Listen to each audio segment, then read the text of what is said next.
রমজান মাস বলে সবাই খালি আলুর চপ, ডিমের চপ, বেগুনের চপের রেসিপি দিচ্ছে। আর ভালো লাগছে না এসব রেসিপি দেখতে, তাই আমি চলে এলাম অন্য কিছু রেসিপি নিয়ে। এই যে আজকে আমি তৈরি করব শুকনো বড়ির চপ। নিশ্চয়ই শুনে হাসতেছেন আর মনে মনে চিন্তা করতেছেন আপারে মনে হয় রোজাই ধরছে। আসলে আমার রোজাই ধরছে, তা না হলে কেউ কি বড়ির চপ বানায়? আরে দূর, বড়ির চপ বানাচ্ছি না আমি, বড়ির আচার বানাচ্ছি, টক মিষ্টি জাল বড়ির আচার। দেখতে যেমন লোভনীয়, খেতে কিন্তু অনেক বেশি মজার। চলুন তাহলে আর কথা না বাড়িয়ে ঝটপট রেসিপিটি দেখে নেওয়া যাক। বড়ির আচার তৈরি করার জন্য আমি এখানে 1 কেজি পরিমাণের শুকনো বড়ি নিয়েছি। বড়িগুলোকে আমি খুব ভালো মতো ধুয়ে নিয়েছি।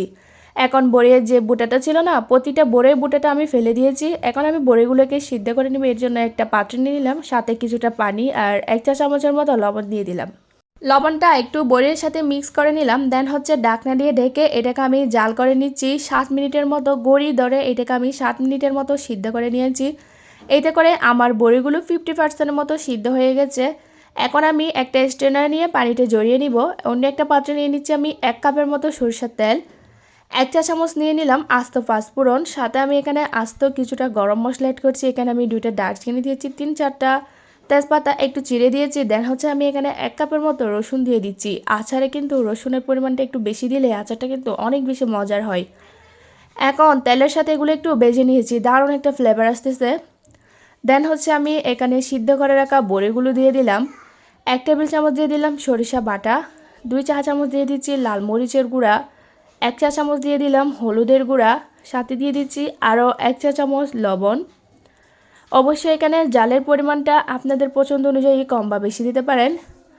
এখন এখানে আমি দিয়ে দিচ্ছি 1.5 কাপের মতো চিনি। চিনির পরিবর্তে আপনারা চাইলে এখানে গুঁড়ো ইউজ করতে পারেন। এখন সব কিছু নেড়েচেড়ে খুব ভালো মতো মিশিয়ে নিচ্ছি। একটু আলতো হাতে এগুলোকে নাড়াচাড়া করতেছি যাতে বড়িগুলো ভেঙে না যায়। দেন হচ্ছে এটাকে আমি রান্না করে নিয়েছি প্রায় 5 থেকে 6 মিনিটের মতো। 5 থেকে 6 মিনিট পর আমার চিনিটা কিন্তু পুরোপুরি গলে গেছে আর বড়ির আচারের মধ্যে একটা আঠালো ভাব চলে এসেছে। এরপর যে আমি দিয়ে দিচ্ছি 1 চা চামচের মতো চিলি ফ্লেক্স আর দিয়ে দিচ্ছি 1 চা চামচের মতো পাঁচফোড়নের গুঁড়া। নেড়েচেড়ে একটু মিশিয়ে নিচ্ছি। এখন চাইলে আপনারা এখানে ভিনেগারও ইউজ করতে পারেন যদি আচারটা সংরক্ষণ করতে চান। আমার আচারটা কিন্তু এখন একদমই রেডি।